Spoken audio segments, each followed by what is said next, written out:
നമസ്കാരം. നമ്മുടെ വാർത്തകളിൽ നിറഞ്ഞു നിന്ന ഒരു താരമാണ് നവകേരള ബസ്. നവകേരള യാത്രയൊക്കെ കഴിഞ്ഞു. ഇനി ഈ ബസ് എന്ത് ചെയ്യും? നമുക്ക് നോക്കാം. ഭാരത് ബെൻസിൻ്റെ 1624 ചേസിസിലാണ് ഈ വാഹനം നിർമ്മിച്ചിരിക്കുന്നത്.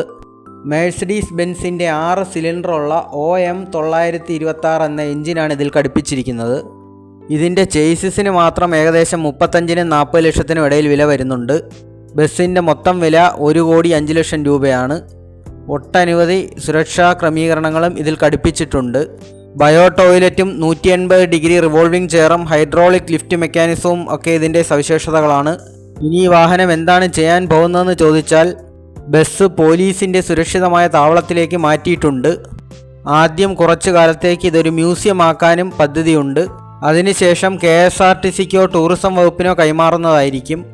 ദിവസവാടക അടിസ്ഥാനത്തിൽ ബസ് പാർട്ടികൾക്കും ദീർഘദൂര യാത്രകൾക്കുമായി ലഭിക്കുന്നതായിരിക്കും. ഇതിനെക്കുറിച്ചുള്ള ഔദ്യോഗികമായ പ്രഖ്യാപനങ്ങൾ നടത്തുന്നത് പുതിയ ഗതാഗത മന്ത്രിയായിരിക്കും. VIP യാത്രാ കാറ്റഗറിയിൽ പെട്ടതുകൊണ്ട് തന്നെ ബസ്സിന് ഒരുപാട് നിയമപരമായ ഇളവുകൾ നൽകിയിട്ടുണ്ട്. ഇത് പൊതുജനത്തിന് ഉപയോഗിക്കാൻ കൊടുക്കുമ്പോൾ നിയമത്തിലെ ഈ ഇളവുകൾ ബാധകമായിരിക്കുമോ ഇല്ലയോ എന്നുള്ളതിൽ തീർച്ചയായിട്ടില്ല. ഏതായാലും കേരളത്തിൻ്റെ ചരിത്രത്തിൽ തന്നെ ആദ്യമായിട്ടാണ് ഇങ്ങനെ ഒരു ബസ് ഇടം പിടിക്കുന്നത്.